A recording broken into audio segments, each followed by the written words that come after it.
கண்ணியத்திற்குரிய தாய்மார்களே, சகோதரிகளே, முஸ்லிம்களுக்கு மிகவும் நெருக்கடியான சோதனையான இந்த காலகட்டத்திலே எல்லா பிரச்சனைகளுக்கும் அருமருந்தாய் இருக்கின்ற திருக்குர்ஆன், எல்லா குழப்பங்களிலிருந்தும் மீள்வதற்கு வழிகாணக்கூடியதாக இருக்கக்கூடிய திருக்குர்ஆன். அதிலே அல்லாஹ் தஆலா பல சமுதாயங்களுடைய சரித்திரங்களை, வரலாறுகளை அல்லாஹ் நமக்கு சொல்லித் தந்திருக்கிறான்.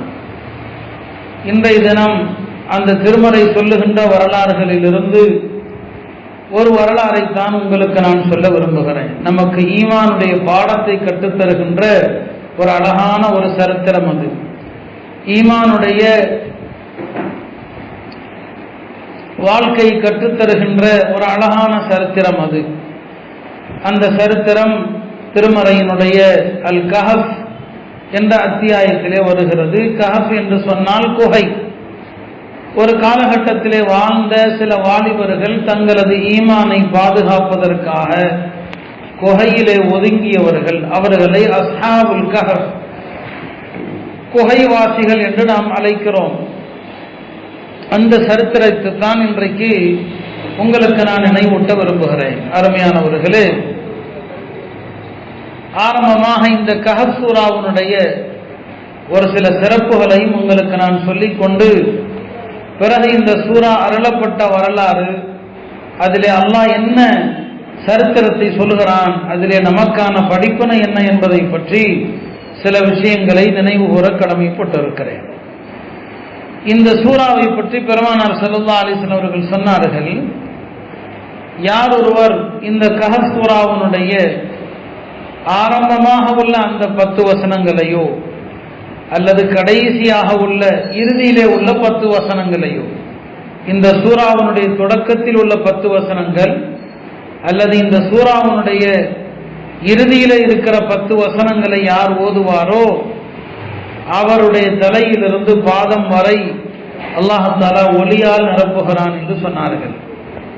மற்றொரு ஹதீஸிலே சொன்னார்கள், யார் இந்த சூறாவை முழுமையாக ஓதுவாரோ, மேலே சொன்னது வெறும் 10 ஆயத்து மட்டும் ஓதினார், யார் இந்த சூறாவை முழுமையாக ஓதுவாரோ அவருக்கு அவர் இருக்கிற பூமியிலிருந்து வானம் வரை அவருக்கு அல்லாஹ் பிரகாசத்தை, ஒளியை ஏற்படுத்துகிறான் என்று சொன்னார்கள். மேலும் சொன்னார்கள், யார் ஒவ்வொரு வெள்ளிக்கிழமையும் இந்த கஹஃப் சூராவை ஓதி வருகிறாரோ அவர் ஓதிய நாளிலிருந்து 8 நாட்கள் வரை சகலவிதமான குழப்பங்கள், சோதனைகளிலிருந்து அவர் பாதுகாக்கப்படுகிறார் என்றும் சொன்னார். எனவேதான் ஒவ்வொரு வெள்ளிக்கிழமையும் கஹஃப் சூரா ஓதுவதை சுன்னத்தாக ஆக்கப்படுகிறது. அருமையான தாய்மார்களே, தெரிந்தவர்கள் பலரும் இருக்கலாம், தெரியாதவர்கள் இனி வரக்கூடிய ஒவ்வொரு ஜும்மாவிலிருந்து இந்த சூறாவை தவறாமல் ஓதுங்கள். நமக்கு இது பிரகாசமாக அமையும், துன்யாவிலும் சரி ஆகிரத்திலும் சரி. அதுவும் குறிப்பாக இந்த குழப்பமான காலகட்டத்தில் பெருமானார் ஸல்லல்லாஹு அலைஹி வஸல்லம் அவர்கள் சொன்னார்கள், யார் கஹஃப் சூறாவை ஓதுகிறாரோ அவர் தஜ்ஜாலுடைய குழப்பத்திலிருந்து பாதுகாக்கப்படுவார். இன்றைய ஆட்சியாளர்களும் சிறிய தஜ்ஜால்கள் தான். இப்போது இருக்கக்கூடிய மோடி, அமித்ஷா இவர்களெல்லாம் பெரிய தஜ்ஜாலுக்கு துணை போகக்கூடிய சின்ன தஜ்ஜால்கள். எனவே இந்த தஜ்ஜால்களிடமிருந்து நமக்கு பாதுகாப்பு வேண்டும். நிச்சயமாக இந்த சூறாவை வாரம் தவறாமல் ஓதுங்கள். எல்லா வேலைகளையும் ஒதுக்கி வைத்துவிட்டு ஓதுங்கள். அல்லாஹ் இந்த தஜ்ஜாலுடைய ஃபித்னாக்கள், குழப்பங்கள் அனைத்திலிருந்தும் அல்லாஹ் நம்மை பாதுகாப்பான். ஆக இது இந்த சூறா பற்றிய ஒரு சிறிய அறிமுகத்தை நான் உங்களுக்கு சொன்னேன். அடுத்து இந்த சூறாவிலே அல்லாஹ் தஆலா பிரதானமாக 3 சம்பவங்களை சொல்லி காட்டுகிறான். இதிலே முக்கியமான பல சம்பவங்கள் எல்லாம் வருகிறது. நாம் எல்லா சம்பவங்களையும் சொல்ல போவதில்லை. அதிலிருந்து ஒரு சம்பவத்தை தான் இன்றைய பயானுக்கு நாம் தேர்வு செய்திருக்கிறோம். இந்த சூறா அருளப்பட்ட பின்னணி வரலாறு இருக்கிறதே, சற்று அதையும் நாம் தெரிந்து கொள்ள வேண்டும். நமக்கு அதிலேயும் ஒரு அழகான படிப்பினை இருக்கிறது. பெருமானார் ஸல்லல்லாஹு அலைஹி வஸல்லம் அவர்கள் மக்கமா நகரத்திலே இந்த தீனுடைய பணியை செய்து கொண்டிருந்த காலகட்டத்திலே மக்காவாசிகள் பலவிதமான இடையூறுகள் கொடுத்தார்கள். எப்படியும் இந்த அல்லாஹ்வுடைய ஜோதியை அணைத்து விட வேண்டும் என்பதற்கு கங்கணம் கட்டி கொண்டு திரிந்தார்கள். அந்த முயற்சிகள் எல்லாம் தோல்விக்கு மேல் தோல்வியை சந்தித்தது என்பதை நாம் அறிவோம். ஒரு கட்டத்திலே மக்காவாசிகள் கவலைப்பட்டார்கள். நாளுக்கு நாள் இந்த முஹம்மது ஸல்லல்லாஹு அலைஹி வஸல்லம் அவர்களது மார்க்கத்தை ஏற்றுக்கொள்பவர்கள் அதிகமாகிக் கொண்டே இருக்கிறார்களே என்று கவலைப்பட்டார்கள். அந்த நேரத்திலே தான் அவர்கள் யோசித்தார்கள், இவருடைய பிரச்சாரத்தை தடுத்து நிறுத்துவதற்கு நாம் ஏதேனும் சதி செய்தால் என்ன? அந்த அடிப்படையிலே அவர்கள் கூடி பேசினார்கள். சிரியாவுக்கு அவர்கள் வியாபாரத்திற்காக செல்வதுண்டு. மக்காவாசிகள் சிரியா நாட்டுக்கு போவாங்க, வியாபாரத்திற்காக போவாங்க. சிரியாவிலே வேதக்காரர்கள் யூதர்கள் அதிகமாக இருக்கிறாங்க. அந்த யூதர்களிடம் சென்று மக்காவிலே இப்படி ஒரு மனிதர் பிரச்சாரம் செய்கிறார், நாளுக்கு நாள் அவருடைய மார்க்கத்தை மக்கள் தழுவிக்கொண்டு வருகிறார்கள், அவருடைய பிரச்சாரத்தை நாங்கள் எப்படி தடுத்து நிறுத்துவது என்று அந்த யூதர்களும் வேதம் வழங்கப்பட்டவர்களான யூதர்களிடம் நாம் ஆலோசனை கேட்டால் என்ன என்று அவர்கள் கூடி பேசுகிறார். அந்த அடிப்படையில் 2 நபர்கள் முடிவு செய்யப்படுகிறார்கள். நதுர் இப்னு ஹாரிஸ் என்பவரையும் உக்பத் இப்னு அபி முய்த் என்பவனையும் அவர்கள் சிரியாவுக்கு அனுப்ப நினைக்கிறார். இந்த இருவரும் சிரியா செல்கிறார்கள். அங்கே சென்று யூதர்களை சந்தித்து சொன்னார்கள், எங்களது மக்கமா நகரத்திலே எங்களுடைய பாரம்பரிய மதத்திற்கு எதிராக, சிலை வழிபாட்டுக்கு எதிராக, இணை வைப்புக்கு எதிராக முஹம்மது என்பவர் பிரச்சாரம் செய்து நாளுக்கு நாள் அவரை பின்பற்றக்கூடிய மக்கள் அதிகமாகிக் கொண்டே இருக்கிறாங்க. நாங்கள் அவருடைய பிரச்சாரத்தை தடுத்து நிறுத்த உங்களிடத்தில் ஏதாவது யோசனை இருக்கிறதா என்று கேட்கிறாங்க. அவர் உண்மையானவரா பொய்யரா என்பதை எப்படி நாங்கள் கண்டுகொள்வது என்றும் கேட்கிறார். அந்த நேரத்தில் இந்த யூதர்கள் சொன்னாங்க, எங்களிடத்தில் சில ரகசியங்கள் இருக்கிறது, வேதம் வழங்கப்பட்டவர்களான எங்களுக்கு தான் அது தெரியும். அவர் உண்மையிலுமே நபியாக இருந்தால் நாங்கள் சொல்லுகிற இந்த 3 கேள்வி அவர்கிட்ட கேளுங்க. இந்த கேள்விக்கு அவர் சரியான பதில் சொல்லிட்டாருன்னா அவர் நிஜமாகவே நபி. இந்த 3 கேள்விக்கு அவர் சரியான பதில் சொல்லலைன்னா அவர் பொய்யர் என்று சொல்லி அந்த யூதர்கள் மக்காவாசிகளிடம் 3 கேள்விகளை அவர்கிட்ட முன்வையுங்கள் என்று சொன்னாங்க. அந்த 3 கேள்வியில ஒரு கேள்வி என்னன்னு சொன்னா, ஒன்று, சில வாலிபர்கள் ஒரு காலகட்டத்திலே ஏகத்துவத்தை ஏற்றுக்கொண்டதற்காக தன்னுடைய சமுதாயத்திலிருந்து ஒதுங்கி குகைக்குள் சென்றார்கள். அந்த குகைக்குள் சென்ற வாலிபர்களை பற்றி உங்களுக்கு என்ன தெரியும் என்று கேளுங்கள். மக்கா போனதும் நீங்க அவர்கிட்ட கேளுங்க, இந்த குகையில ஒதுங்கினவங்களை பத்தி உங்களுக்கு என்ன தெரியும், அவங்க எத்தனை பேர், அவங்க அந்த குகையில எத்தனை வருஷம் தங்கி இருந்தாங்க, இதை பத்தி அவர்கிட்ட கேளுங்க. அவர் நபியா இருந்தா கரெக்டான தகவல் சொல்லுவாரு.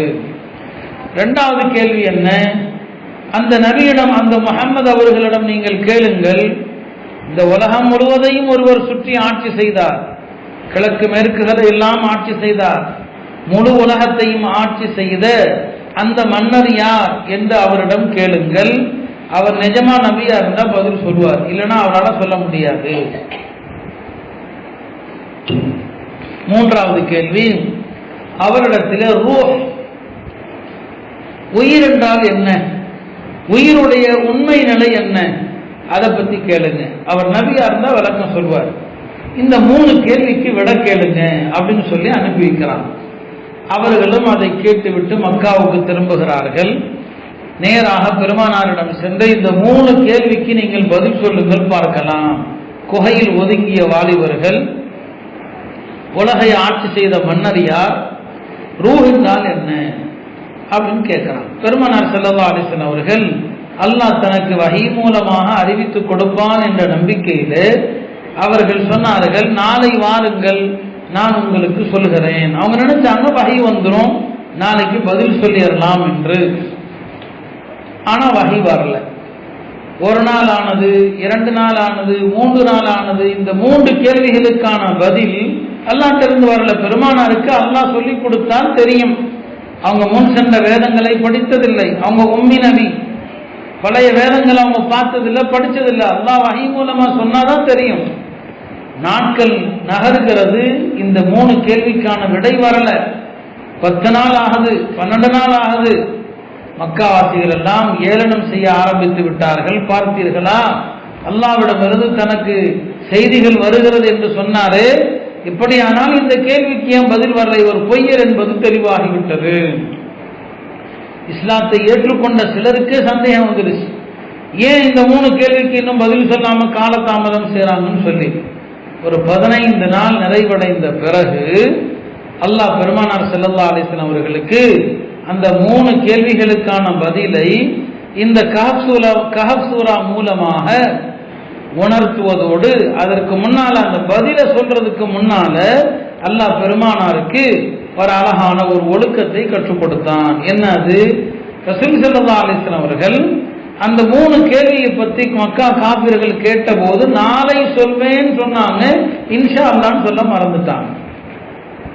அல்லாஹ் பெருமானாருக்கு சொன்னான், நபியே நீங்கள் லா தகூலன்ன லிஷைஇன் இன்னி ஃபாயிலுன் ஸாலிக கதா, நான் எந்த ஒரு காரியத்தையும் நீங்கள் நாளை செய்வேன் என்று சொல்லாதீர்கள், இல்லா ஐயஷா அல்லாஹ், இன்ஷா அல்லாஹ் என்று சொல்லாமல் நாளை செய்வேன் இன்ஷா அல்லாஹ்னு சொல்லுங்க. பெருமானார் ஸல்லல்லாஹு அலைஹி வஸல்லம் அவர்கள் அந்த இன்ஷா அல்லாஹ் சொல்ல தவறியதனால அல்லாஹ் தஆலா வஹிய 15 நாள் நிறுத்தி வச்சுட்டான். அப்ப இதுல நமக்கு ஒரு பாடம் இருக்கிறது. சிறிய காரியமோ பெரிய காரியமோ எந்த காரியமானாலும் இன்ஷா அல்லாஹ் இதை சொல்லி நாம எந்த ஒரு காரியத்தையும் முடிவெடுக்க வேண்டும் என்பதை அல்லாஹ் நமக்கு ரசூல் ஸல்லல்லாஹு அலைஹி வஸல்லம் அவர்கள் வழியாக நமக்கு கற்றுத்தருகிறான். மொத்தத்தில் இதை சொல்லி கொடுத்துட்டு அல்லாஹ் தஆலா அந்த கேள்விகளுக்கு பதில் சொன்னான். ரூஹ்னா என்ன, உயிர்னா என்ன, அதுக்கு அல்லாஹ் விட சொன்னா, உயிர் ரூஹை பத்தி எல்லாரும் தெரிஞ்சுக்க முடியாது, அது அல்லாஹ்வுடைய நாட்டத்தின்பால் அல்லாஹ்வுடைய கட்டளையின்பால் பட்டது. அது அந்த ரூஹுடைய உண்மை நிலையை அறியக்கூடிய மக்கள் உலகத்தில் குறைவானவர்கள். அதை புரிந்து கொள்கிற ஆற்றல் உலகத்திலே சொற்பமான மனிதர்களுக்குத்தான் தரப்பட்டிருக்கிறது என்று அல்லாஹ் அதற்கு பதில் சொல்லிட்டான். 2வது கேள்வி என்ன? முழு உலகத்தையும் ஆட்சி செய்த மன்னர் யார்? துல்கர்னைன்.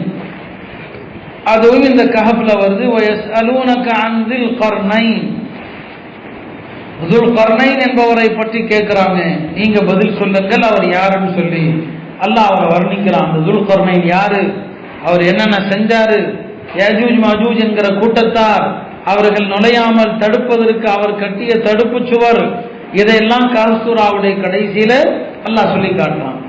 3வது கேள்விதான் குகையிலே ஒதுங்கிய வாலிபர்கள். அதை இந்த சூராவுடைய ஆரம்பத்துல அல்லாஹ் தஆலா சொல்லி காட்டுறான். நீங்கள் அந்த சூராவை ஓதினால் உங்களுக்கு தெரியும் அவர்களுடைய வரலாறு. அல்லாஹ் இப்படி ஆரம்பிக்கிறான், அம் ஹஸிபத அன்ன அஸ்ஹாபல் கஹ்ஃபி வர்ரகீமி கானூ மின் ஆயாத்தினா அஜபா, இந்த குகை தோழர்கள் நம்முடைய அத்தாட்சிகளிலே அவர்கள் வினோதமானவர்கள் என்று நீங்கள் எண்ணுகிறீர்களா என்று ஆரம்பித்து அல்லாஹ் தஆலா அந்த குகையிலே ஒதுங்கிய அந்த வாலிபர்களுடைய வரலாறு சொல்லி காட்டுகிறான். அந்த குகை தோழர்களுடைய வரலாறு தான் நாம் இப்போது உங்களுக்கு சுருக்கமாக நினைவூட்ட விரும்புகிறேன். நம்முடைய ஈமானுடைய பாடம் அதில் இருக்கிற காரணத்தினாலே அவர்களை பற்றி சொல்ல விரும்புகிறேன். அருமையான தாய்மார்களே, திருக்குர்ஆனை பொறுத்தவரை வரலாறுகளை சொல்லுகிற போது அது நடந்த காலம், வருஷம், இதையெல்லாம் குர்ஆன் சொல்வது கிடையாது. ஏன்னா அதெல்லாம் பிரதான நோக்கம் அல்ல. நமக்கு அதுல என்ன மெசேஜ் இருக்குதோ, நமக்கு என்ன செய்தி வர வேண்டுமோ அதை மட்டும்தான் குர்ஆன் சொல்லி காட்டும். இந்த குகை தோழர்கள் எப்போது வாழ்ந்தார்கள், அவங்க எத்தனை பேரு, இதெல்லாம் ரொம்ப டீப்பா ஆய்வு செய்யாதீங்கன்னு குர்ஆன் சொல்லிடுச்சு. அவர்கள் ஈமானை பாதுகாப்பதற்காக செய்த தியாகம், இதான் உங்களுக்கு ரொம்ப முக்கியம். ஏன்னா இன்றைக்கு நம்முடைய இந்திய நாட்டிலும் நம்முடைய ஈமானுக்கு மிகப்பெரிய சோதனை, பலமான ஒரு சோதனை நமக்கு ஏற்பட்டிருக்கிறது. நான் இந்த பயானுடைய இறுதியில் அதை பற்றியும் நான் சொல்வேன். ஏன்னா இன்றைக்கு என்னென்ன சூழ்ச்சிகள் எல்லாம் இந்த அரசாங்கம் செய்து கொண்டிருக்கிறது என்பதை நாம் அறிய கடமைப்பட்டிருக்கிறதுனால அதை நான் சொல்வேன். இந்த கஹஃப் வாசிகள், இந்த குகைவாசிகள் யாரு? அல்லாஹ் சொல்றான், அவங்க சில வாலிபர்கள். இவங்க வாழ்ந்தது எப்போது? ஈசா அலைஹிஸ்ஸலாமுக்கு பிறகா அல்லது ஈசா அலைஹிஸ்ஸலாமுக்கு முன்னாலேயா? 2 விதமான கருத்துக்களும் இருக்கிறது இவர்கள் வாழ்ந்த காலம் எது என்பதில். நான் ஏற்கனவே சொன்னது போல அந்த காலம் நமக்கு முக்கியம் அல்ல. அவர்கள் வாழ்ந்த காலகட்டத்திலே ஒரு அரசன் இருந்தான். அவனுடைய பெயர் திக்யானூஸ். அந்த அரசனுடைய பெயர் திக்யானூஸ். அந்த அரசன் மக்களை எல்லாம் இணை வைப்பின் பக்கம் தூண்டினான். நீங்கள் சிலை வழிபாடு, அல்லாஹ்வுக்கு இணை வைப்பது, பல தெய்வ கோட்பாடு, இந்த ஷிர்கின் பக்கமாக மக்களை தூண்டினான். ஓரிரை கோட்பாடுக்கு எதிராக இருந்தான். ஓரிரை கோட்பாடு அதுக்கு எதிராக இருந்தான். எல்லா நபிமார்களும் மக்களுக்கு போதித்தது என்ன? அல்லாஹ் ஒருவனே. இந்த கொள்கை எல்லா நபிமார்களும் ஒரே கொள்கை தான் சொல்லிக் கொடுத்தாங்க. நபிமார்கள் கொண்டு வந்த ஷரியத் இருக்கிறது, அதுல சட்டங்கள் முன்ன பின்ன இருக்கும். ஒரு மார்க்கத்துல ஒரு விஷயம் ஹலாலா இருக்கும், இன்னொரு மார்க்கத்துல அந்த விஷயம் ஹராமா இருக்கும். ஒட்டகக்கறி யூதர்களுக்கு ஹராம், நமக்கு ஹலால். இந்த சட்டங்கள்ல வித்தியாசம் இருக்கும். ஆனால் கொள்கை எல்லா நபிமார்களும் ஒரே கொள்கை தான், ஏகத்துவ கோட்பாடு. இதைத்தான் எல்லா நபிமார்களும் போதிச்சாங்க. ஆனா அந்த நேரத்தில் இருந்த திக்யானோஸ் என்கிற ஒரு அரசன் இந்த ஏகத்துவ கொள்கையை நிராகரித்து விட்டு மக்கள் எல்லாம் இணை வைக்க வேண்டும் என்று மக்களை தூண்டினார். யாரெல்லாம் லா இலாஹ இல்லல்லாஹ் சொல்றாங்களோ அவங்கள பூரா வெட்டிருங்கன்னு சொல்லிட்டான் அந்த மன்னன். குறிப்பாக வயதானவர்கள், வயதில் மூத்தவர்கள், இவர்கள் யாராவது லா இலாஹ இல்லல்லாஹ் சொல்ல கண்டீங்கன்னா எல்லாத்தையும் கத்தல் செஞ்சிருங்க, எல்லாத்தையும் கொலை பண்ணிருங்கன்னு சொன்னான். அருமையான தாய்மார்களே, விளங்கிக் கொள்ள வேண்டிய இடம், எல்லா காலகட்டத்திலையும் இந்த லா இலாஹ இல்லல்லாஹ் என்கிற திருக்கலிமாவுக்கு எதிரிகள் இருந்து கொண்டே இருப்பார்கள் கியாமத் வரைக்கும். இன்னைக்கு உலகம் பூரா அதற்கு தான் எதிர்ப்பு. இது சத்தியம் என்பதனால இதற்குத்தான் எதிர்ப்பு. இதைத்தான் உலகம் எதிர்க்குது. லா இலாஹ இல்லல்லாஹ் இதை ஏற்றுக்கொண்டால் ஏன்னா அவங்களுடைய சுகபோக வாழ்க்கைக்கெல்லாம் அடிவிலும் என்பதனால. அந்த மன்னன் சொன்னா இதை சொல்ற ஒருத்தம் கூட இருக்கக்கூடாதுன்னு சொல்லி அந்த காலகட்டத்தில் நிறைய பேரை கொண்டுட்டாங்க. இந்த நிலையில தான் ஒரு வயதான மூத்தவர், பெரியவர், அவரும் முஸ்லீமாக இருந்தாரு, கலிமா சொன்னவராக இருந்தாரு. அவர் தன்னுடைய லா இலாஹ இல்லல்லாஹ்வும் மறைச்சிருந்தாரு. வெளியில சொன்னா கொலை பண்ணிடுவாங்க. அவருக்கு மௌத்துடைய காலமும் நெருங்குது. அவர் கவலைப்படுறாரு, நானும் மௌத்தாகி விட்டார், இந்த ஏகத்துவ கொள்கை இதை ஏற்றுக்கொண்ட ஒருத்தன் கூட பூமியில இருக்க மாட்டானே, எல்லாருமே கொல்லப்பட்டுட்டாங்களே, என்ன செய்யறதுன்னு யோசிச்சார். அந்த வயதான பெரியவர் ரகசியமாக சில வாலிபர்களை தேடி தேடி போய் தனித்தனியா, ஒருத்தருக்கு சொல்லிக் கொடுக்கிறது இன்னொருத்தருக்கு தெரியாது, தனித்தனியாக சில வாலிபர்களை தேடி அவங்கள்ட்ட லா இலாஹ இல்லல்லாஹ் இந்த திருக்கலிமாவை ஏற்றுக்கொள்ளுங்கள், இதுலதான் வெற்றி, இதுலதான் நிரந்தரமான அல்லாஹ்வுடைய பொருத்தம், நிரந்தரமான சொர்க்கம், இதை மாறு செஞ்சா அழிவு, அல்லாஹ்வுக்கு இணை வைக்க கூடாது என்று சில வாலிபர்களை சந்திச்சு போதிக்கிறார். அதுல அந்த நாட்டினுடைய அரசனுடைய குடும்பத்தை சார்ந்தவர்களும் இருக்கிறாங்க. அந்த வாலிபர்களும் அந்த பெரியவருடைய, அந்த வயதானவருடைய தாவத்தை, அவர் சொன்ன வார்த்தை ஏற்று அவங்களும் முஸ்லீம் ஆகுறாங்க. ஆனா மறைச்சு வச்சுக்கிறாங்க, யாரும் வெளிப்படுத்தல, மறைச்சுக்கிறாங்க. எப்படி அந்த வாலிபர்களும் முஸ்லீம் ஆயிடுறாங்க இவருக்கு சொல்லிக் கொடுத்து. அந்த வாலிபர்கள் எத்தனை பேர்? அவங்க 6 பேரோ அல்லது 7 பேரோ. குர்ஆனே சொல்லுது, அவங்களுடைய எண்ணிக்கை விஷயத்துல தர்க்கிக்காதீங்கன்னு நல்லா சொல்லிட்டான். மொத்தத்தில் ஒரு சில வாலிபர்களை அவர் உண்மையான ஏகத்துவ முஸ்லிம்களாக மாற்றிட்டார். இது எப்படியோ அரசாங்கத்துக்கு தெரிய வருகிறது. இப்படி இந்த பெரியவர் இந்த வாலிபர்களை எல்லாம் மதமாற்றம் செய்து அவர்களை நம்முடைய மதத்திலிருந்து திருப்பி அவர்களை ஏகத்துவ மார்க்கத்தின்பால் கொண்டு போய்விட்டார்னு தெரிஞ்சதும் அந்த பெரியவருக்கு மரண தண்டனை கொடுத்துட்டாங்க. அவர் ஷஹீத் ஆயிட்டார். அவருக்கு அதை பத்தி கவலை இல்லை. அவருடைய கவலை எல்லாம் மௌத்தை பத்தி கிடையாது. தன்னுடைய மௌத்துக்கு முன்னால 4 பேரை முஸ்லீம் ஆக்கிட்டு மௌத்து ஆகணும். நம்முடைய லட்சியமும் அதுவாகத்தான் இருக்கணும். தாய்மார்களே, நம்முடைய மரணத்துக்கு முன்னால லா இலாஹ இல்லல்லாஹ் என்று சொல்லக்கூடிய ஒரு நபரை உருவாக்கிட்டு மௌத்தானா அதை விட பெரிய பாக்கியம் எதுவும் இல்லை. அவர் இந்த வாலிபர்களிடத்துல இந்த கலிமாவை சொல்லிக் கொடுத்துட்டு அவர் மரணித்து விட்டார், அவர் மூத்த ஆயிட்டாரு. இப்ப இந்த வாலிபர்கள் சாதாரண குடும்பத்து வாலிபர்கள் அல்ல, பெரிய குடும்பத்து வாலிபர்கள். அவங்கள உடனே தண்டிக்க முடியாது இல்லையா? அரசாங்கம் அவங்கள கூப்பிட்டு எச்சரிக்குது, அவங்கள கூப்பிட்டு வார்ன் பண்ணுது. இங்க பாருங்க, நீங்க இதெல்லாம் விட்டாரணும். நீங்க ஏற்றுக்கொண்டிருக்கின்ற இந்த தௌஹீது ஏகத்துவம் இதையெல்லாம் நீங்க என்ன செஞ்சிடணும், விட்டுறணும் என்று அவர்களை அந்த அரசாங்கம் எச்சரிக்குது. இந்த நிலையில அந்த நாட்டினுடைய ஒரு பண்டிகை வருது, ஒரு திருவிழா வருகிறது. அந்த திருவிழாவிலே அரசனிலிருந்து மக்கள் எல்லாரும் ஒன்று கூடுவாங்க. அங்க அல்லாஹ்வுக்கு இணை வைப்பது நடக்கும், பாவமான காரியங்கள் நடக்கும், எல்லா விதமான தவறுகளும் நடக்கும். இப்ப இவங்க முஸ்லீமா இருக்கிறாங்க, ஈமான வெளிப்படுத்த முடியாத நிலையில இருக்கிறாங்க.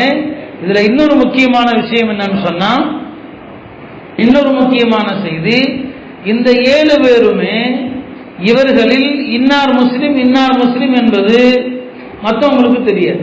அவங்க நினைச்சுக்கிறாங்க நான் ஒருத்தன் தான் முஸ்லிம் என்று நினைச்சுக்கிறாங்க, மற்றவர்களுக்கு தெரியாது இவர் முஸ்லிம் என்பது தெரியாது. 7 பேருமே ஒருத்தரை பத்தி இன்னொருத்தருக்கு தெரியாம தான் இருக்கிறாங்க. இந்த நிலையில தான் அந்த நாட்டினுடைய அந்த பண்டிகை தினம் வருகிறது. பண்டிகை தினத்துல எல்லாரும் ஒன்று கூடி ஆகணும், யாரும் வராமல் இருக்கக்கூடாது. ஏன்னா அரசனுடைய சட்டம், அரசனுடைய கட்டளை, எல்லாரும் ஒன்று கூடவும் செய்யறாங்க. அந்த நேரத்துல இந்த வாலிபர்களும் தனித்தனியா இருக்கிறாங்க. ஆனா அவங்களால மனசு பொறுக்க முடியல. இந்த இணை வைப்பை பார்த்து, இந்த ஷிர்க்க பார்த்து அவங்களுடைய மனசு பொங்குது, வருத்தப்படுது. அப்ப என்ன செய்யறாருன்னா, ஒரு வாலிபர் அதுல அதெல்லாம் பார்க்க முடியாம, அதெல்லாம் பொறுத்து கொள்ள முடியாம என்ன செய்யறாருன்னா, தனியா ஒதுங்கி ஒரு மரத்துக்கு கீழே வர்றாரு.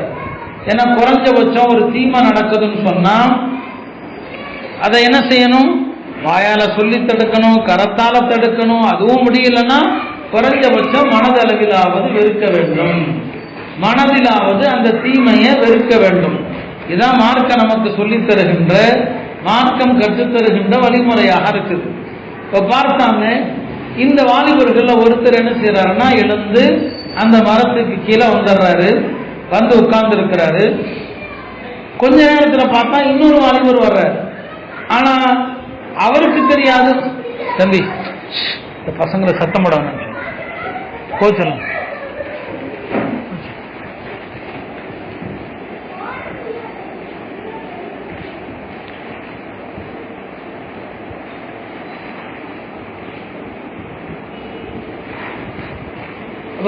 அவங்களுக்கு தெரியாது இவரையும் வந்திருக்கிறாருன்னு சொல்லி. 2வது நபர் வர்றார், 3வது ஒருத்தர் வர்றாரு. இப்படியே பார்த்தா ஒரு 6-7 பேர் சேர்ந்துடுறாங்க. எல்லாருமே மௌனமா தான் இருக்கிறாங்க. ஏன்னா யாருக்கும் தெரியாது இவர் முஸ்லிம் என்பது. எனவே பயம் வேற. ஒவ்வொருத்தரும் என்ன நினைக்கிறாங்க, இவர் உளவாளியா இருப்பாரோ, அரசாங்கம் நம்மளை கண்காணிக்க இவர் அனுப்பி வச்சிருக்குமோ, இப்படிதான் ஒவ்வொருத்தரும் நினைக்கிறாங்க. கொஞ்ச நேரம் ஆகுது, ஒருத்தர் தான் ஆரம்பிக்கிறார். இங்க பாருங்க, நான் உண்மையை சொல்றேன், நான் ஏன் இங்க உட்கார்ந்து இருக்கிறேன்னு சொன்னா, இங்க நடக்கிற அநியாயம், இங்க நடக்கிற அனாச்சாரம், இங்க நடக்கிற இந்த ஷிர்க்கு, இதையெல்லாம் வெறுத்துதான் நான் இங்க வந்திருக்கிறேன். அல்லாஹ் ஒருவனை மட்டும்தான் வணங்க வேண்டும், அவனுக்கு இணை வைக்கப்படக்கூடாது, அவன் ஏகன், அவனுக்கு இணை துணை இல்லை, அவன் யாரையும் பெறவும் இல்லை, அவன் பெறப்படவும் இல்லை. அந்த ஏகனை ஏற்றுக்கொண்டதனால இந்த திருவிழாவில் பங்கெடுக்க முடியாமல் நான் இங்கே ஒதுங்கி இருக்கிறேன் என்று ஒருவர் சொல்ல, உடனே மலமளவென்று அடுத்தவர்களும் சொன்னாங்க, நாங்களும் அதனால்தான் வந்திருக்கிறோம், நாங்களும் அதனாலதான் வந்திருக்கிறோம், நாங்களும் ஏகத்துவத்தை ஏற்றுக்கொண்டவர்கள். அப்ப அவங்கெல்லாம் ஒருத்தர் மற்றவங்கள்ட்ட விசாரிக்கிறாங்க, இந்த திருக்கலிமாவை உங்களுக்கு போதித்தது யார்? எல்லாருமே சொல்றாங்க, அந்த இறந்து போனாரே பெரியவர், அவர் தான் எங்களுக்கு சொல்லி தந்தாரு. இவருக்கு தெரியாம அவருக்கு சொல்லி கொடுத்திருக்காரு, அவருக்கு தெரியாம இவருக்கு சொல்லி கொடுத்திருக்கிறாரு. அந்த நல்ல மனுஷன் மௌத்தாயிட்டார். அப்ப அந்த 7 பேரும் அல்லாஹ் அவங்கள ஒண்ணு சேர்த்துறான். இதைத்தான் நபி அவங்க சொன்னாங்க, அல் அர்வாஹு ஜுனூதும் முஜன்னதத்துன். ஆன்மாக்கள் இருக்கிறது, இந்த உடல் உலகத்துல படைக்கப்படுவதற்கு முன்னாலேயே ஆன்மாக்களுடைய உலகத்துல எல்லா ஆன்மாக்களும் சங்கமித்திருந்தது, எல்லா ஆன்மாக்களும் ஒன்று சேர்ந்திருந்தது. அந்த ஆன்மாக்களுடைய உலகத்துல எந்தெந்த உயிர்கள் அங்கே சந்தித்து கொண்டனவோ அந்த உயிர்களுக்கு மத்தியில உலகத்துல வந்த பிறகும் இணக்கம் ஏற்படும், அன்பு ஏற்படும். அந்த ஆன்மாக்களுடைய உலகத்துல எந்த உயிர்கள் சந்திக்கலையோ, ஒரு உயிர் இன்னொரு உயிரை பார்த்து திரும்பிக்கிட்டதோ, இந்த உலகத்துல வந்தாலும் அவங்களுக்கு மத்தியில அன்பு ஏற்படாது என்று நபி சொன்னாங்க. அது ஒரு அழகான ஒரு ஹதீஸ். அந்த அடிப்படையில பார்க்கலாம், இந்த உலகத்துல சில பேரை பார்த்தா நம்மளை அறியாம அவங்கள்ட்ட பேசணும்னு தோணும், அவங்க மீது ஒரு அன்பு நமக்கு ஏற்படும். ஏன்னா ஆன்மாக்களுடைய உலகத்துல சந்திச்சிருப்பாங்க, அங்க சந்திக்கலன்னா இங்கேயும் வெறுப்பு தான் ஏற்படும். பக்கத்துல இருப்பாங்க, அவங்கள்ட்ட பார்க்க தோணாது. இப்ப இந்த நல்லடியார்கள் ஈமான் கொண்டிருக்கிறாங்க, அல்லாஹ் அவங்களை எல்லாம் ஒன்னா இணைச்சிட்டான். இப்ப தனித்தனியா இருந்தவர்கள் ஓரிடத்துல ஒன்று சேர்ந்துட்டாங்க. இப்ப முடிவெடுத்தாங்க, நாம எல்லாரும் ஒன்று சேர்ந்து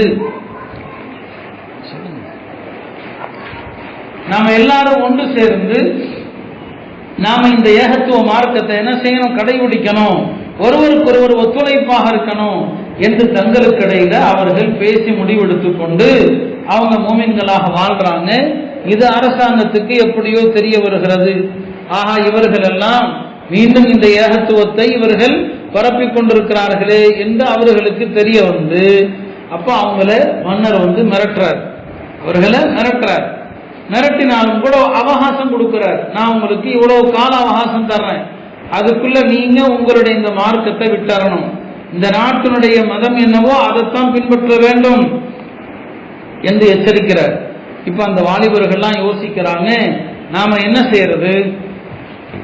அரசாங்கம் நம்ம இணை வைக்க சொல்லி கட்டாயப்படுத்துகிறது. இந்த மாதிரி நேரத்தில் ஒரு முஸ்லிம் தன்னால் என்ற வழி என்னவோ அதை தேடணும். இந்த வாலிபர்கள்லாம் ஒரு இடத்துல கூடுறாங்க, நம்ம என்ன செய்யறது? அப்ப அவங்க யோசிச்சாங்க, நம்முடைய ஈமான பாதுகாக்கணும்னு சொன்னா நாம் எங்காவது ஓடி ஒளிந்து ஒரு குகைக்குள்ள ஒளிந்தாவது ஈமான பாதுகாக்கலாம். ஹதீஸ்லயும் வருது, ஃபித்னாவுடைய காலகட்டத்தில், குழப்பங்களுடைய காலகட்டத்தில் ஒரு முஸ்லீம் ஒரு ஊர்ல இருந்தா தன்னுடைய ஈமானுக்கு சோதனை வந்துடும் சொன்னா அவர் எங்காவது மலை உச்சிக்கு சென்று விடட்டும், ஈமானை பாதுகாக்க விரண்டு ஓடட்டும். இதான் அல்லாஹ்வை நோக்கி விரண்டு ஓடுவது. கியாமத்துக்கு முன்னால அப்படிப்பட்ட காலங்கள், அப்படிப்பட்ட நாட்கள் எல்லாமே வரும் என்று நபி ஸல்லல்லாஹு அலைஹி வஸல்லம் அவர்கள் நமக்கு சொன்னதையும் நாம எண்ணி பார்க்க வேண்டும். ஆக இங்கே அந்த வாலிபர்கள் யோசிக்கிறாங்க, நம்முடைய ஈமானை எப்படி பாதுகாக்கிறது? அவங்க பேசிக்கொண்டதை எல்லாம் குர்ஆன் சொல்லி காட்டுகிறது. நான் கடைசியில் அந்த வசனங்களையும் உங்களுக்கு வாசித்து காண்பிக்கிறேன், அதனுடைய அர்த்தத்தோடு சொல்லி காண்பிக்கிறேன். அப்ப அந்த வாலிபர்கள் எல்லாம் ஒன்று கூடி அல்லாஹ்ட்ட துஆ செய்றாங்க, அல்லாஹ் உன் புறத்திலிருந்து ரப்பனா ஆத்தினா மின் லதுன்க ரஹ்மதன், உன் புறத்திலிருந்து எங்களுக்கு அருள் புரிவாயாக, வஹய்யி லனா மின் அம்ரினா ரஷதா, உன் புறத்திலிருந்து எங்களுக்கு சுலபமான வழியை காட்டுவாயாக என்றெல்லாம் அவர்கள் முடிவு செய்றாங்க. அல்லாஹ்வும் நல்லோர்களை கைவிடுவது கிடையாது. இந்த நிலையில தான் அங்கே இருந்த ஒரு மலைப்பகுதியில ஒரு குகைக்கு அவங்க செல்றாங்க. அந்த குகைக்கு போனதுமே அந்த மக்களை அல்லாஹ் உறக்கத்தில் ஆழ்த்தி விடுகிறான், உறக்கத்தில் ஆழ்த்தியலாம். அவர்கள் குகைக்கு செல்கிற போது அவர்களோடு ஒரு நாயும் செல்கிறது, அவங்களோட ஒரு நாயும் செல்லுது. நாய் வளர்க்கலாமா? நாயை பற்றி இஸ்லாம் என்ன சொல்லுகிறது? இந்த இடத்துல நான் அதை பற்றியும் சில விஷயங்களை உங்களுக்கு நினைவுபடுத்துவேன். ஒரு நாயோட சிலங்க போறாங்க, அல்லாஹ்வுடைய ஏற்பாடு. உள்ள போனவங்கள அல்லாஹ் தூங்க வச்சிடறான். இதுக்கிடையில மன்னர்கள், இந்த மன்னரானவர், அரசனானவன், இந்த வாலிபர்கள் எங்க போனாங்க, உங்களை தேடி கண்டுபிடிங்க என்று என்ன செய்யறான்? எல்லா இடத்திற்கும் தேடி ஆள் அனுப்புறான். ஆனா அல்லாஹ் தஆலா பாதுகாக்கணும்னு நினைச்சிட்டா யாராலையும் கண்டுபிடிக்க முடியாது. அவங்க எந்த குகையில் இருந்தாங்களோ அந்த குகையை விட்டும் அவருடைய பார்வைகளை அல்லாஹ் குருடாக்கிட்டான். எப்படி நபி ஸல்லல்லாஹு அலைஹி வஸல்லம் அவர்களும் அபூபக்கர் ரலியல்லாஹு அன்ஹு அவர்களும் மக்காவிலிருந்து மதீனா ஹிஜ்ரத் செய்கிற போது சௌர் எனும் குகையில 3 நாள் தங்கி இருந்தாங்க. மக்காவாசிகள் அந்த குகை வாசலுக்கே வந்துட்டாங்க. அபூபக்கர் சொன்னாங்க, பெருமானார் இடத்துல, யா ரசூலல்லாஹ், அவர்களுடைய பாதங்கள் நமக்கு தெரிகிறது, அவர்கள் குனிந்து பார்த்தால் நாம் தெரிந்து விடுவோம். அப்ப அபூபக்கர் சொன்னாங்க, பெருமானார் ஸல்லல்லாஹு அலைஹி வஸல்லம் சொன்னாங்க, அபூபக்கரே கவலை வேண்டாம், மா வன்னுக பிஇஸ்னைன், எந்த 2 நபரோடு அல்லாஹ்வும் இருக்கிறானோ நீங்க ஏன் கவலைப்படுறீங்க, அல்லாஹ் நம்மோடு இருக்கிறான், கவலைப்படாதீங்க அப்படின்னு சொன்னாங்க. அந்த மக்கா வாசிகளுடைய பார்வையிலிருந்து அல்லாஹ் தஆலா பெருமானார் ஸல்லல்லாஹு அலைஹி வஸல்லம் அவர்களையும் அபூபக்கரையும் காப்பாத்தினா குகை வாசலுக்கே வந்துட்டாங்க. சில அறிவிப்புகள் இப்படியும் சொல்லுகிறது, அந்த குகையில ஏன் அவங்க குனிஞ்சு பார்க்கலன்னா, அந்த நேரத்தில் அல்லாஹ் அந்த குகை வாசலில் ஒரு சிலந்தி வலைய கட்ட செய்து விட்டான். இப்போ சிலந்தி இருக்கும்போது எப்படி உள்ள போயிருக்க முடியும்? மனுஷன் உள்ள போயிருந்தா சிலந்தி வலை என்பது பலவீனமானது, ஒரு மனித உடல் போனா அது கலந்து போயிருக்கும். இப்ப அல்லாஹ்வுடைய ஏற்பாடு. அல்லாஹ் உதவி செய்யணும்னு நினைச்சான்னு சொன்னா எப்படியும் காப்பாற்றுவான். இப்ப அதே மாதிரிதான் இந்த வாலிபர்கள் எல்லாம் ஒரு குகைக்குள் சென்றுட்டாங்க. அல்லாஹ் தஆலா அவர்களை அந்த குகையில தூங்க வச்சுட்டான். அந்த நாய் அந்த குகையினுடைய வாசல்ல உட்கார்ந்து இருக்கு, காலை விரித்து கொண்டு, அதுவும் தூக்கத்துல தான் இருக்குது. அல்லாஹ் தஆலா அந்த மக்களை அந்த குகையில உறங்க வைத்தாலுமே கூட அவங்க உறங்கிய காலகட்டம் 1 வருஷம் அல்ல, 2 வருஷம் அல்ல, 309 வருஷங்கள் தூங்குறாங்க. யோசிச்சு பார்க்கணும் அருமையான தாய்மார்களே, 309 வருஷங்கள்.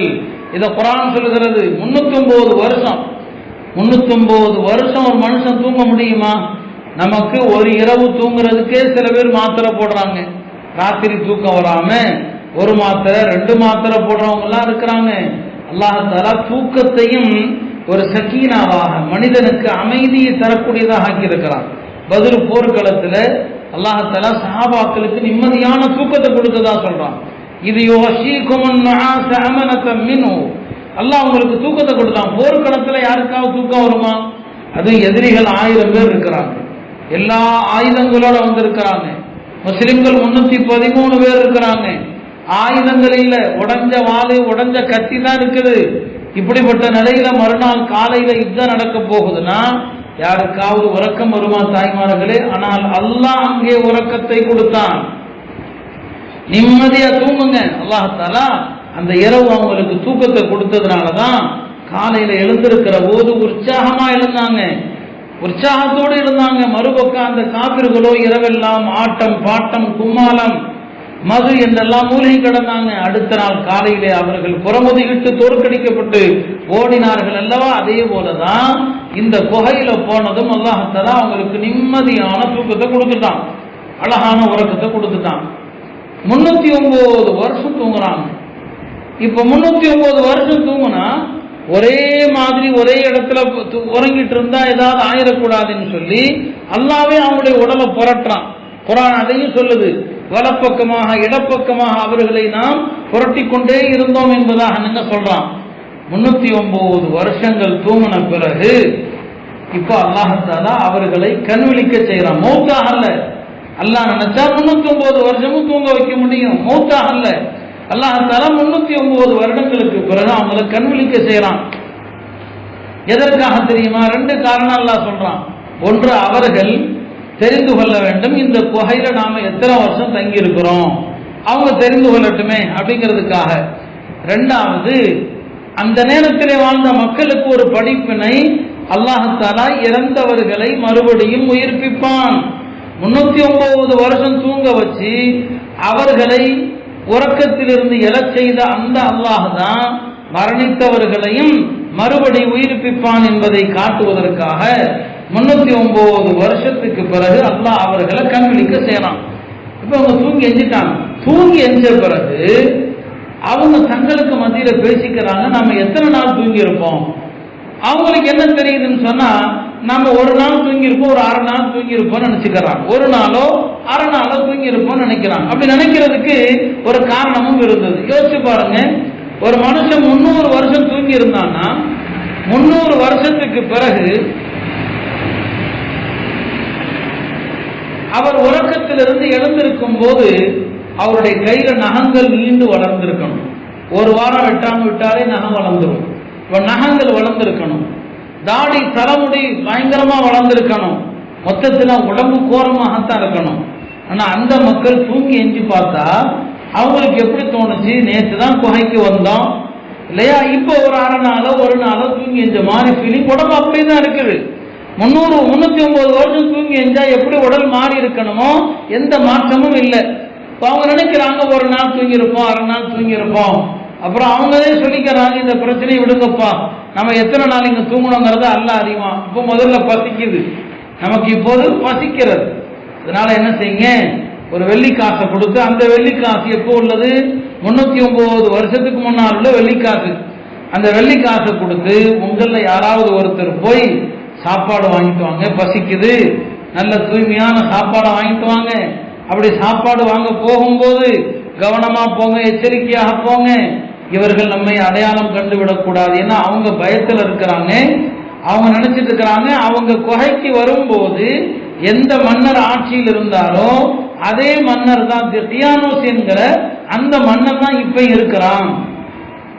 அவன் தான் எதிரியாச்சு, அவன் முஸ்லிம்களுடைய எதிரியாச்சு. அதே மன்னன் இருக்கிறான் என்ற நினைப்புல அவங்க சொன்னாங்க, நீங்க கவனமா போங்க, உங்களை யாரும் பார்த்துடக்கூடாது, பார்த்துட்டாங்கன்னா உங்களை அவர்கள் பிடித்து வைத்துக் கொள்வார்கள், ஒண்ணு கல்லால் அடிச்சு கொள்வாங்க அல்லது தங்களுடைய சிறுக்கான மார்க்கத்திற்கு திருப்புவார்கள்.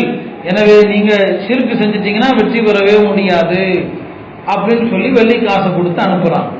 இந்த உணவை வாங்க வரக்கூடியவர் குகையை விட்டு வெளியே வர்றாரு. அவரு மெதுவா மறைஞ்சு வர்றாரு. ஆனா அவர் பார்க்கிற துன்யா வித்தியாசமா இருக்கு. அவர் என்ன நினைக்கிறாரு, என்னடா நேற்று தானே இந்த குகைக்கு வந்தோம், ஆனா இப்போது நாம பார்க்கக்கூடிய ஊர் தலகீழா மாறி இருக்குது. யோசிச்சு பாருங்க, 300 வருஷத்துக்கு முன்னால பள்ளப்பட்டியில வாழ்ந்து மரணித்த ஒருத்தர் இன்னைக்கு கபர்ல இருந்து எழுப்பப்பட்டு இந்த ஊரை பார்த்தா என்ன நினைப்பாரு? அவர் நினைச்சுக்கிறாரு, நேற்று தான் நம்ம குகைக்கு வந்தோம், தூங்கிட்டோம், எழுந்து வரணும், ஆனா ஊர் எல்லாம் அப்படியே தலகீழா மாறி இருக்குது. அவருக்கு ஒண்ணுமே புரியல. நாம நிஜமா இந்த உலகத்துல விழிப்போட தான் இருக்கிறோமா, கனவுல இருக்கிறோமா? அவருக்கு சந்தேகமா இருக்குது. பயந்து வர்றாரு. எல்லாமே மாறி போயிருக்குது. ஒரு வழியா கடை வீதிக்கும் வர்றாரு. உணவு வாங்கிட்டு காசை கொடுக்கிறாரு. நான் சொன்ன அந்த காசு எப்போ உள்ளது? 309 வருஷத்துக்கு முன்னால் உள்ள காசு. இன்னையில இருந்து 300 வருஷத்துக்கு முன்னால் உள்ள ஒரு காசு எப்படிங்க இருக்கும்? இப்ப கடைக்காரர் அந்த காசை வாங்கி பார்க்கிறாரு, காசையும் பார்க்கிறாரு, இந்த ஆளையும் பார்க்கிறாரு. யார் இவன்? இந்த காசை எடுத்து நம்மகிட்ட கொடுக்கறான். 300 வருஷத்துக்கு முன்னால் உள்ள காசு, தியானோஸ்ங்கிற அரசனுடைய காலத்தில் இருந்த காசை கொடுக்கிறாரு. அந்த கடைக்காரரு அக்கமக்கத்தில் உள்ளவங்களை எல்லாம் கூட்டிடுறாரு. பாருங்க, இவர் சாப்பாடு வாங்கியிருக்கிறாரு, 300 வருஷத்துக்கு முன்னால் உள்ள காசை கொடுத்துக்கிறாரு பாருங்க அப்படின்னு சொல்லவும் அங்க மக்கள் எல்லாம் கூட்டிடுறாங்க. இந்த தகவல் யார் வரைக்கும் போயிடுது? அப்போது இருக்கிற அரசர் வரைக்கும் போயிடுது. அப்போது இருக்கிற அரசர், ஆனா அப்போது இருக்கிற அரசர் நல்ல மனிதர். அந்த நாட்டு மக்களும் அப்ப முஸ்லீம் ஆயிட்டாங்க. இவங்க குகைக்கு போறதுக்கு முன்னால் உள்ள மக்கள் காபிர்களா இருந்தாங்க. இந்த 300 வருஷம் கழிச்சு எஞ்சி வந்திருக்கிறாங்களே, இப்ப மக்கள் முஸ்லீம்களா இருக்கிறாங்க. அது அவருக்கு தெரியாது. அவர் அரை நாள் ஒரு நாள் கழிச்சு வரணும்னு நினைச்சுக்கிட்டார். இப்போ மன்னர் வரைக்கும் செய்தி போயிடுச்சு. மன்னரும் வந்துடுறாங்க. என்ன நடக்குது இங்க? எப்பா, இந்த 300 வருஷத்துக்கு முன்னால் உள்ள காசு உன்னை எப்படிப்பா கிடைச்சது? 400 வருஷத்துக்கு முன்னால் உள்ள ஒரு காசை போய் ஒரு கடையில பேங்க்ல கொடுத்தா அவங்களை அரெஸ்ட் பண்ணி வச்சிருவாங்க. எந்த காலத்து மனுஷன் அப்படின்னு சொல்லி இப்ப எல்லாரும் அவரை சூழ்ந்துடுறாங்க. அப்பதான் அவருக்கு புரியுது, ஆஹா இது வேற என்னமோ நடக்குது. மன்னர் நம்ம காலத்துல உள்ள மன்னர் இல்ல, வேற மன்னரா இருக்கிறாரு. அப்பதான் இவர் என்ன செய்யறாருன்னா தன்னுடைய முழு சங்கதியும் சொல்றாரு. நாங்க தியானோஸ்ங்கிற மன்னர் காலத்துல வாழ்ந்தவர்கள், நாங்க வாலிபர்கள் சிலர் இஸ்லாத்தை ஏற்றுக்கொண்டோம், அல்லாஹ்வுக்கு இணை வைக்க மறுத்தோம். அதனால் எங்களை அரசாங்கம் மிரட்டிய காரணத்தினால நாங்கள் ஒரு குகைக்கு சென்றோம். அந்த குகையில தூங்கிட்டோம். எத்தனை வருஷம் தூங்கணும்னே எங்களுக்கு தெரியாது. நாங்க கண்விழித்தது, எங்களுக்கு பசி ஏற்பட்டது, உணவு வாங்குவதற்காக வந்தேன்னு சொல்லி உடனே மன்னரும் அந்த மக்களும், அப்படியானால் இவர்கள் அல்லாஹ்வுடைய நல்லடியார்கள், இவ்வளவு வருஷம் கழித்து 300 வருஷத்துக்கு மேல ஒரு குகையில தூங்கி அப்படியே எழுச்சி வர்றாங்கன்னு சொன்னா இவங்க அல்லாஹ்வுடைய நல்லடியார்கள். உடனே மன்னர் சொல்றாரு, வாங்க உங்களுடைய மற்ற தோழர்களை நாங்க பார்க்கணும்னு சொல்லி எல்லாரையும் கூப்பிட்டு அவர் போறாரு, குகைக்கு போறாரு. குகைவாசல் அடைஞ்சுதான் அவர் சொல்றாரு, நீங்கெல்லாம் இங்கேயே நெல்லுங்க, நான் உள்ள போய் என் தோழர்களை சொல்லி கூப்பிட்டுட்டு வர்றேன் அப்படின்னு எல்லாரையும் வெளியே நிறுத்திட்டு இவர் உள்ள போறாரு. உள்ள போனதுமே இவரும் மற்ற சகாக்களும் எல்லாருக்கும் அல்லாஹ் வஃபாத்தை கொடுத்துட்டா எல்லாரும் மௌத்தாயிட்டாங்க. எல்லாருமே மௌத்தாயிட்டாங்க. 300 வருஷம் தூங்கிட்டு எழுந்து அதுக்கப்புறம் எல்லாம் மௌத்தாயிட்டாங்க. வெளியில மன்னரும் மக்களும் பாக்குறாங்க ஆளை காணமேன்னு பார்த்தா அவர்கள் வஃபாத் ஆகிவிட்டார்கள்.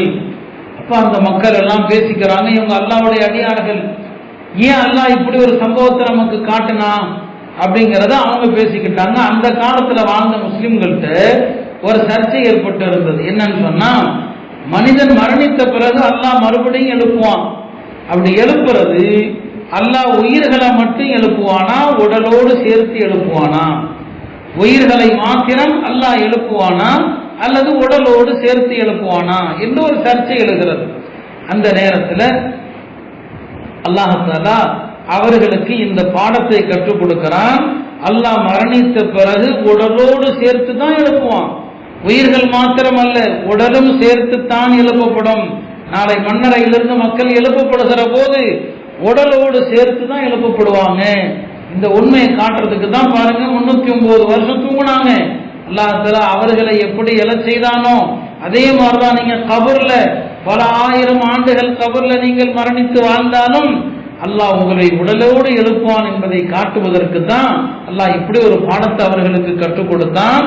பிறகு அந்த மக்கள் பேசிக்கிட்டாங்க, இந்த குகைவாசிகளுடைய நினைவாக இங்கே ஏதாவது ஒரு கட்டடம் கட்டலாம், ஏதாவது ஒரு பள்ளி கட்டலாம் என்றெல்லாம் அவர்கள் பேசிக்கொண்டதை அல்லாஹ் தஆலா நினைவுபடுத்தி காட்டுகிறான். அருமையானவர்களே, அழகான இந்த சரித்திரம் நமக்கு சொல்லுகிற பாடம் என்ன?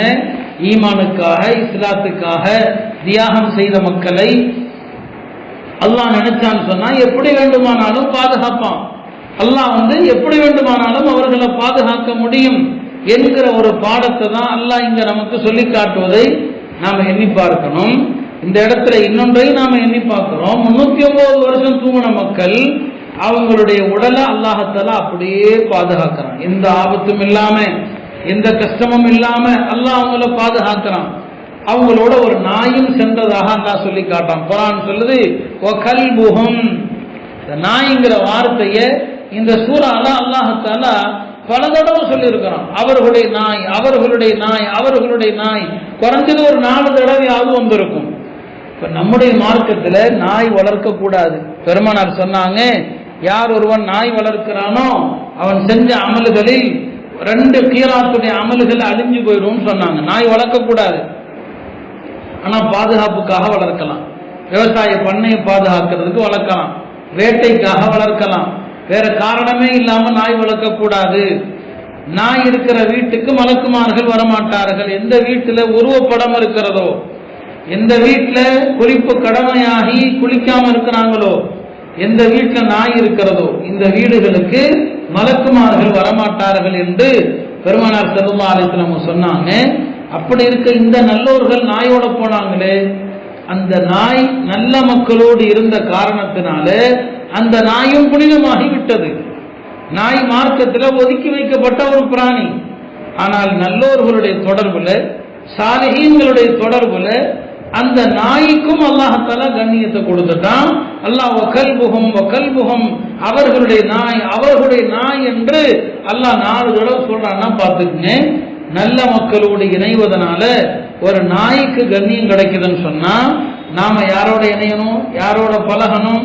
நம்முடைய நட்பு, நம்முடைய தோழமை எல்லாம் நல்லவர்களோடு இருக்க வேண்டும், நல்ல மக்களோடு தான் இருக்கணும். அது ஆண்களாகட்டும் பெண்களாகட்டும். நம்முடைய பிள்ளைகள் யாரோடு பழகுறாங்கன்னு பார்க்கணும், எத்தகைய மக்களோடு பழகுறாங்கன்னு பார்க்கணும். நம்ம அதையெல்லாம் கண்டுக்கிறதே இல்லை. பிள்ளைங்களை, பொம்பளை பிள்ளைங்களை ஸ்கூலுக்கு அனுப்புறோம். நம்முடைய பிள்ளைகள் யாரோடு பழகுறாங்க, எந்த மாதிரி தோழிகள் வச்சிருக்கிறாங்க, நல்ல தொழக்கூடிய, நல்ல குர்ஆன் ஓதக்கூடிய, நல்ல அமல் செய்யக்கூடிய பிள்ளைகளோடு பழகிறார்களா, அல்லது செல்போனுக்கு அடிமையாகி டிக்டாக்கிலும் ஃபேஸ்புக்கிலும் பதிவுகளை போடக்கூடிய அந்த பிள்ளைகளோடு பழகுகிறார்களா? இதை பத்தி நமக்கு கவனமே கிடையாது. பெருமானார் ஸல்லல்லாஹு அலைஹி வஸல்லம் சொல்லுவாங்க, லா துஸாஹிப் இல்லா முஃமினன், லா துஸாஹிப் இல்லா முஃமினன், ஈமான் கொண்ட மக்களை தவிர வேறு யாரோடும் பழகாதீர்கள். நல்ல குணமுடைய, நல்ல ஈமானுடைய மக்களோடு தான் நம்முடைய தோழமை இருக்கணும். அப்ப அந்த நல்லவர்களுடைய சுகபத்தினால அல்லாஹ் ஒரு நாய்க்கு கூட கண்ணியத்தை கொடுத்து இந்த சூறாவில் அந்த நாயை அல்லாஹ் சொல்லி காட்டுறான். அருமையானவர்களே, இன்றைக்கு நம்ம பழகக்கூடியவர்கள் சரியில்லை. எல்லாம் நமக்கு துனியாவை நினைவுபடுத்தக்கூடியவங்களாதான் பழகிறோம். யாரோட பழகணும்? யாரை பார்த்தா அல்லாஹ்வுடைய ஞாபகம் வருமோ அவங்களோடு பழகணும். யாரை பார்த்தா தொழ வேண்டும் என்ற ஆசை வருமோ அவங்களோடு பழகணும். யாரை பார்த்தா குர்ஆன் ஓத வேண்டும் என்ற ஆசை வருமோ அவங்களோடு பழகணும்.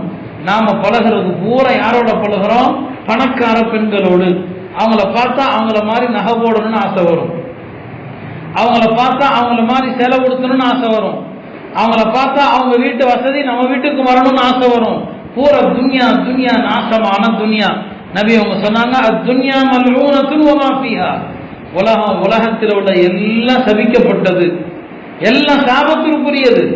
இந்த சாபத்திற்குரிய பொருள்கள் யார் வச்சிருக்கிறாங்களோ அவங்களோட பழகிறதுனா நமக்கு பெருமை. பணக்காரர்களோட பழகிறது தான் நமக்கு பெருமை.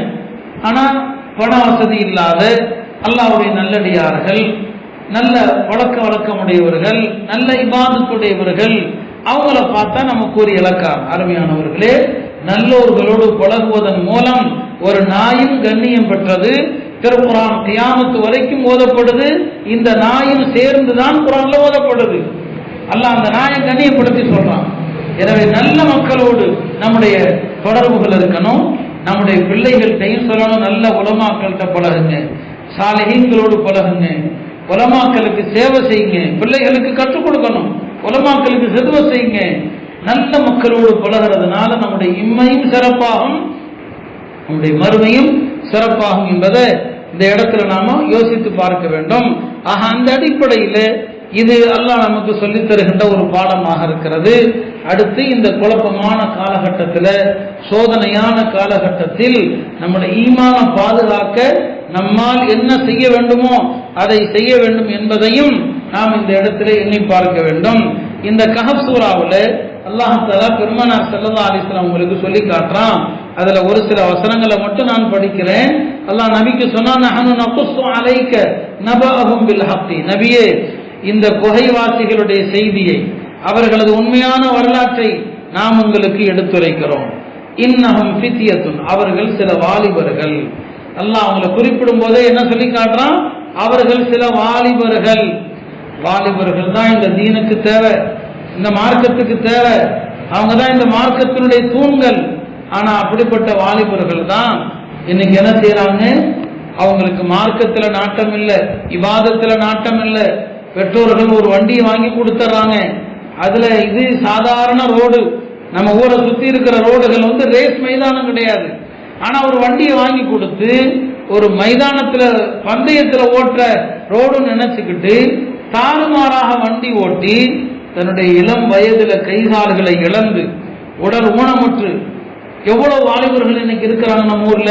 பல பயான்கள்ல சொல்லியாச்சு, திருப்பி திருப்பி சொல்லியாச்சு. அவங்களுக்கு தான் அறிவில்லைன்னு சொன்னா, இந்த தாய் தந்தையர் நீங்களாவது யோசிக்க வேண்டாம்? இந்த கண்ணுமூக்கு தெரியாத வாலிப பருவத்தில் அவன் கேட்கறதெல்லாம் வாங்கி கொடுத்து அவர்கள் வண்டி எவ்வளவு அந்த விபத்து நடக்கிற வரைக்கும் வாலிபர்களுக்கு புத்தி வராது. தாறுமாறா வண்டி ஓட்டணும். அவர்களையும் ஆபத்துல சிக்க வைத்து அவங்க யார் மீது மோதுறாங்களோ அந்த அப்பாவிகளையும் அறிவுக்குள்ளாக்கி தனக்கும் அநியாயம், அடுத்தவங்களுக்கும் அநியாயம் செய்யறோம். குர்ஆன் சொல்லுகிறது, அந்த வாலிபர்களை சொல்லுது, இன்னஹும் ஃபித்யத்துன். பெருமானாருடைய காலத்துல வாலிபர்கள் தான் இந்த தீனுக்கு உறுதுணையாக இருந்தார்கள். நபி சொல்லுவாங்க, வாலிபர்கள் தான் எனக்கு பக்கபலமா இருந்தாங்க. பெருமானார் படைகளுக்கு தளபதியாக அனுப்பியவர்கள் 17 வயது வாலிபர் உஸாமத்து பின் ஸைத். அன்றைய வல்லரசான ரோமபுரியை எதிர்ப்பதற்கு ஒரு வாலிபர் 17 வயசு வாலிபரை தான் படை தளபதிக்கு அனுப்புனாங்க. இந்தியாவை வெற்றி கொண்டவர், ஸ்பெயின் நாட்டை வெற்றி கொண்டவர்கள் எல்லாம் வாலிபர்கள், 17, 18, 20 வயசுக்குள்ள உள்ளவங்க. எவ்வளவு பெரிய சரித்திர சாதனைகள் படைத்தவர்கள். பத்ர் போர்க்களத்திலே அபூஜஹலை கொன்றவர்கள் 2 இளம் வாலிபர்கள். 2 பேர் தான் அபூஜஹலை வீழ்த்தினாங்க. இதெல்லாம் சரித்திரம். அல்லாஹ் சொல்றான், இன்னஹும் ஃபித்யா, அவர்கள் சில வாலிபர்கள். ஆமனு பிரப்பிஹிம், தங்களது ரப்பை கொண்டு ஈமான் கொண்டார்கள். வஸித்னாஹும் ஹுதா, அவர்களுக்கு நேர்வழியை நாம் அதிகப்படுத்தினோம். வரபத்னா அலா குலூபிஹிம், அவர்களது இதயத்தை நாங்கள் உறுதிப்படுத்தினோம். இல் காமு, அவர்கள் தங்களுடைய சமூகத்துக்கு மத்தியிலே எழுந்து நின்றார்கள். எழுந்து உரத்த குரலிலே சொன்னார்கள், ஃபகாலு ரப்புனா ரப்புஸ் ஸமாவாதி வல் அர்தி, எங்கள் ரட்சகன் வானங்கள் பூமியினுடைய ரட்சகன். லன் நதுஉ மின் தூனிஹி இலாஹா, அவனை தவிர எந்த இறைவனையும் எந்த கடவுளையும் நாங்கள் அழைக்க மாட்டோம். லகது குன்னா இதன் ஷததா, அவனை அன்றி வேறு இறைவனை நாங்கள் அழைத்து விட்டால் நாங்கள் தகாத சொல்லை சொன்னவர்களா ஆகிவிடுவோம். அவனை தான் வணங்குவோம், அவனை தான் பிரார்த்திப்போம் என்று சொல்லிவிட்டு தங்கள் சமூக மக்களுடைய நிலையை பார்த்து வருத்தத்திலே சொன்னார்கள், ஹாவுலா, இதோ இந்த மக்கள், கௌமனா, எங்களுடைய சமூகம், இத்தஹது மின் தூனிஹி ஆலிஹா, அந்த உண்மையான ரட்சகனை விட்டுவிட்டு பல தெய்வங்களை, பல கடவுளர்களை ஏற்படுத்தி கொண்டார்கள். இதற்கு அவர்கள் ஆதாரத்தை கொண்டு வர வேண்டாமா? லௌலா யஅதூனா அலைஹிம் பிசுல்தானின் பையின், இந்த பல கடவுள் வழிபாட்டுக்கு ஆதாரத்தை இவர்கள் கொண்டு வர வேண்டாமா? பல தெய்வ கடவுள்கள் என்பது அல்லாஹ் மீது இட்டுக்கட்டுவது. ஃபமன் அவ்லம் மிம்மன் இஃப்தரா அலல்லாஹி கதிபா, யார் அல்லாஹ் மீது பொய் சொல்கிறானோ அவனை விட அநியாயக்காரன் யாரும் இல்லை, ஒரே இறைவன் தான், ஒரே ரப்பு தான் என்பதை உரக்க சொன்னார்கள். இப்படி சொன்ன பிறகு இப்படி சொன்ன பிறகு அந்த மக்களை விட்டும், அந்த மக்கள் வழிபடுகின்ற அல்லாஹ் அல்லாத தெய்வங்களை விட்டும் அவர்கள் விலகி வந்த போது அல்லாஹ் சொன்னான், நீங்கள் இந்த குகையின் பக்கம் ஒதுங்குங்கள், அல்லாஹ் உங்களுடைய அருளை உங்கள் மீது சொரிவான், தன் மீது உங்கள் மீது சொரிவான்.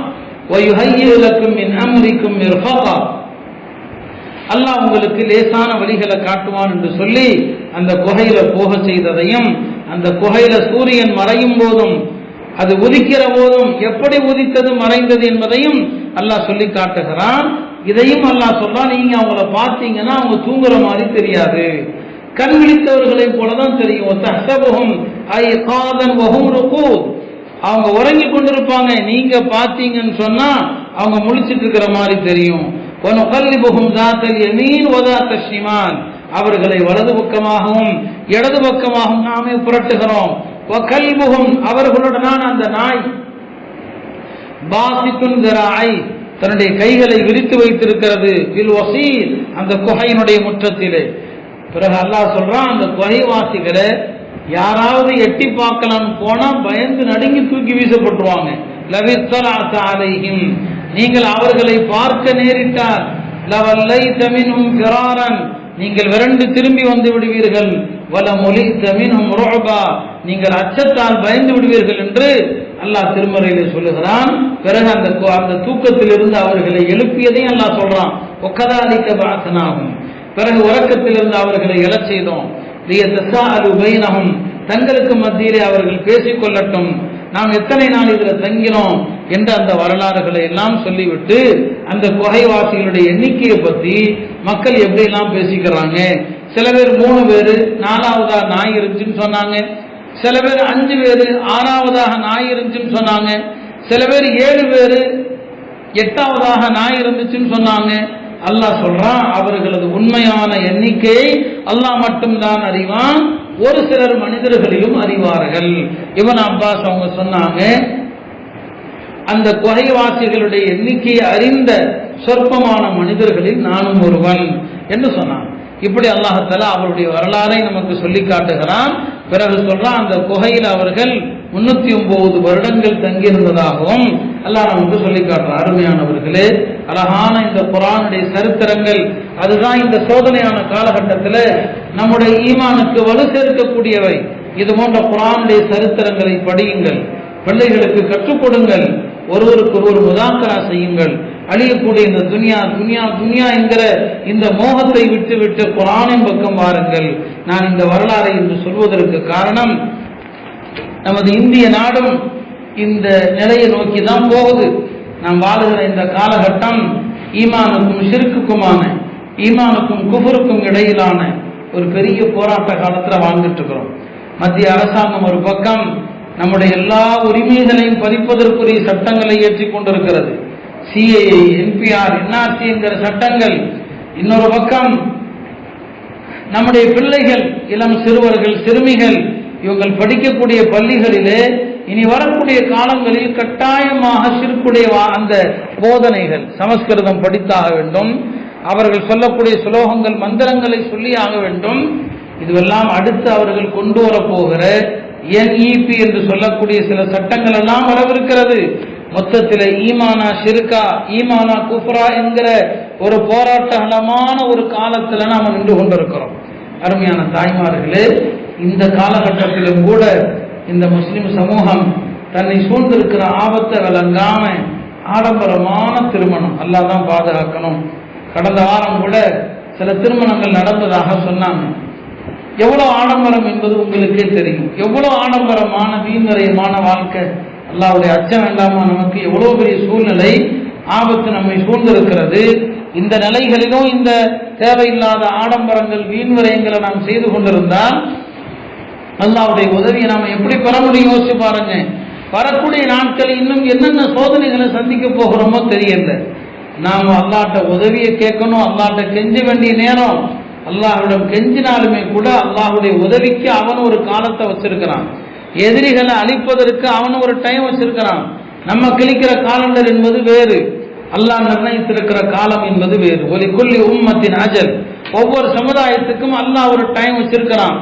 அந்த நேரம் வந்து விட்டால் அழிவுதான். இந்த எதிரிகளும் அழிவார்கள், நிச்சயமா அழிவாங்க.